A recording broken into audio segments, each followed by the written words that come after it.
In overtime, the Ducks take down Washington 30-27. He's Rob Moseley. I'm Joey Mac. We're going to talk about it. What a day for Oregon football as the Ducks saw the fans rush onto the field.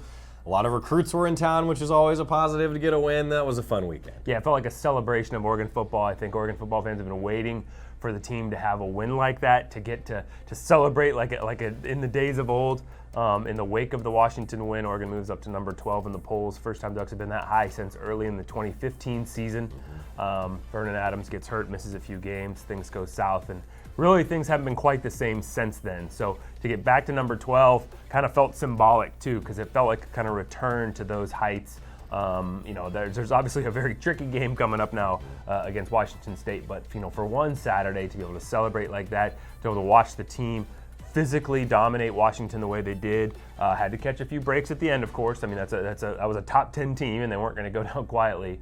But then to make the play at the end too and win in overtime, C.J. Verdell, beat up offensive line, but a couple of backups play like starters in that moment and help Oregon clinch the game. It was really fun. It was fun to watch the fans celebrate, walk out of the stadium chanting "Go Ducks." So just a good time for everybody. You talked about the physical nature of this game. I mean, Oregon, I think you and I would agree, really out-physicaled a couple of the more physical teams in the conference this year with a tough loss to Stanford, but they got it done against Washington. I mean, that's sort of what Coach Cristobal wants, and 100%. Boy, that's what Coach Cristobal has gotten so far. I think, Justin Herbert starts out 0 for 3 in this game. That's more incompletions than he had in all of regulation against Stanford. And I think a lot of people would have thought it was going to take a performance like Herbert had against Stanford to beat Washington. But it didn't. He starts out that game 7-19. Now we got really, really hot at the end. He made 8 straight at the end of the third quarter and got going. And that touchdown pass to Jalen Redd right before halftime that's the reason all those NFL scouts, including John Elway, showed up to watch him. And I think they liked what they saw. But to have him not be at his sharpest, because it wasn't just drops and some of the things we saw earlier. I mean, he wasn't as sharp. He wasn't putting balls on guys like he had been. But to just pound away in the running game, the coaching staff to believe in its plan. On Twitter, I was hearing some frustration from some Oregon fans about the game plan and how it was unfolding, but ultimately it paid off. Hard to argue with the result and to win with the final play being within that game plan. So, yeah, to your point, absolutely. I don't think anybody can deny that Oregon got the best of the physical battle with Stanford. Didn't get the best of the final score, but got the best of the physical battle there, and no doubt did so against Washington too.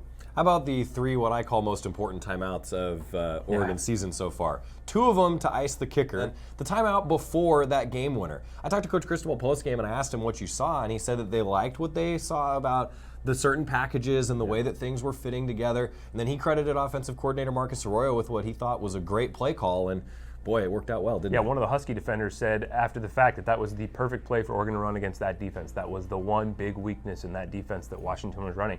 They saw Washington in a coverage that was going to drop 8 guys, said, hey, we can run right at them, called a timeout, said we're going to run at them not once but twice. Mario Cristobal did say, too, if that play hadn't scored, they were going to go for it again. They were going to go for the win. And so that was going to be a roll of the dice. And if that doesn't work out after the Stanford game, you're setting yourself up for some criticism. But again, just the belief, the trust in their game plan, in their preparation for this game, in the players to execute it.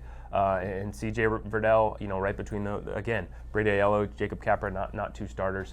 It was great coaching, absolutely. Those 2 timeouts, you might not have been faulted for just saying, hey, this is the inevitable. The guy's going to win it. The guy's going to make this kick. Sure. We should have made some other plays. But, you play all the cards in your hand and fight to the final whistle, and that's what they did. Well, the metrics would tell you, too, that icing the kicker doesn't really work.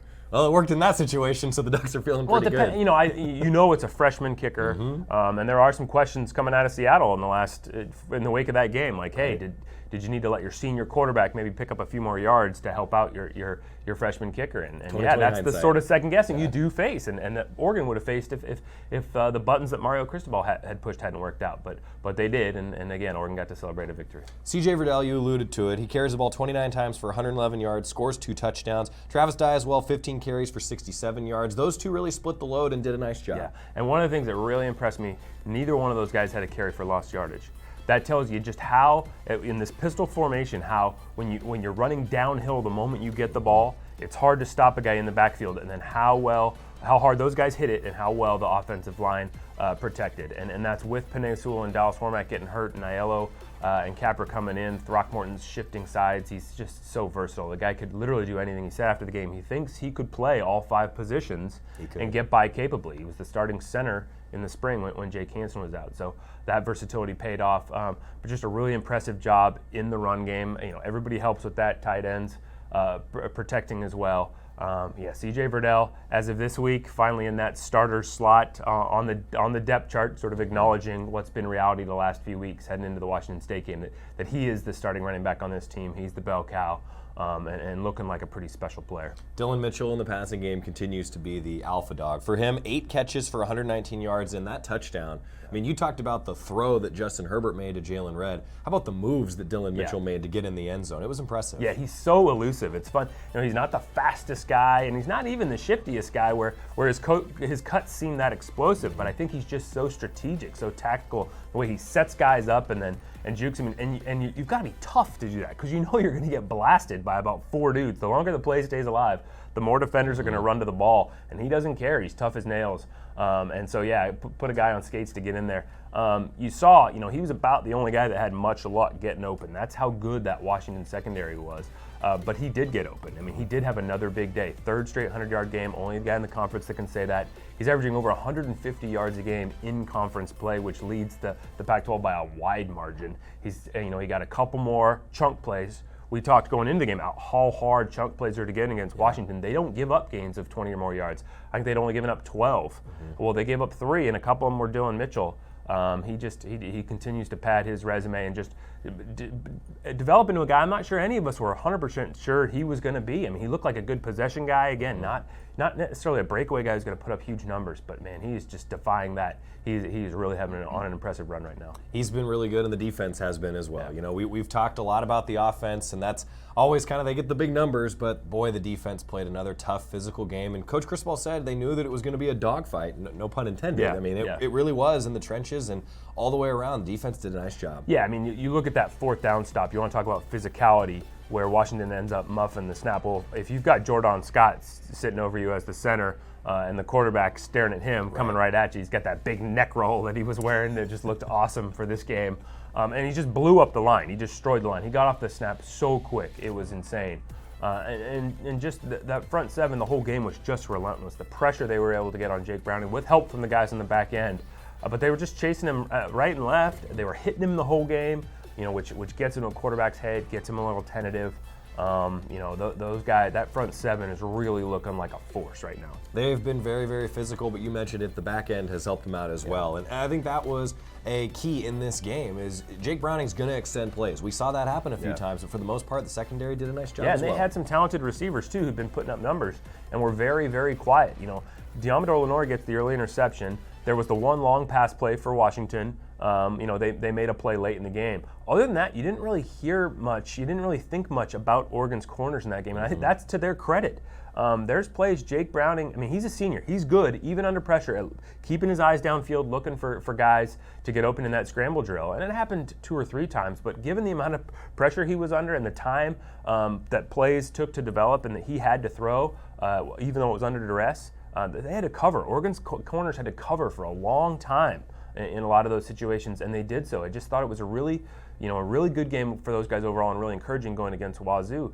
Thomas Graham had a great week of practice. We talked about it, and there was kind of, okay, let's see. We hope it carries over into the game, and I thought he really held his own. Ducks made some plays for sure. Some key 4th downs. The Ducks go 3 for 3 converting on 4th downs. Yep. Defense made plays. I mean, you mentioned this on Twitter. They made plays when they needed to, and that's a big confidence builder. Yeah, the third downs. Washington's 0 for in the overtime. Oregon converts 2 in overtime. One was the long pass play to Dylan Mitchell that kind of got them knocking on the doorstep, and the other 3rd down was the touchdown play. So, we had talked going into the game that Washington was prone to giving up some 3rd downs defensively, and Oregon's offense executed a bunch of timely ones, and that really ended up being a factor in this game. And the defense did make some of those key stops. They're going to have to continue to make those against Washington State. Yeah, the secondary, it's hopefully they got some confidence. You assume they would after that performance, and they're going to need it because just an entirely different kind of challenge from a Washington State offense that's going to spread you out horizontally, get rid of the ball quickly. You don't expect the front 7 to have nearly as much luck getting to the quarterback because the Cougs get it out so quick.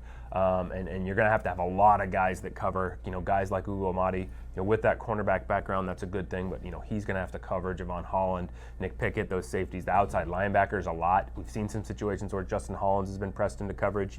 Maybe see some of that, Lamar Winston, but really a completely different kind of test. And this is just going to be a big challenge for Mario Cristobal and his staff this week, because we're starting to see the nation take notice of the Ducks and say, okay, it looks like Oregon football's back. Well, you let that go to your head. This is a good team. There's a ranked Washington State team who's got game day in town. This may be the biggest platform they've ever had to really make a big statement. They've been to bowl games, so that's probably a little bit of hyperbole. But this is a huge game for them to make a big statement about what this year's team can be, and they're going to look to take advantage of it. So Oregon's got to make sure they're not kind of reading too many of their own clippings and buying into that. Ducks take down Washington 30-27 in overtime. Washington State on the horizon. It is a top 25 matchup. You mentioned it. Game day's in town. It is a 4:30 nationally televised game on Fox. Ducks and Cougs up next after the Ducks took down the Huskies.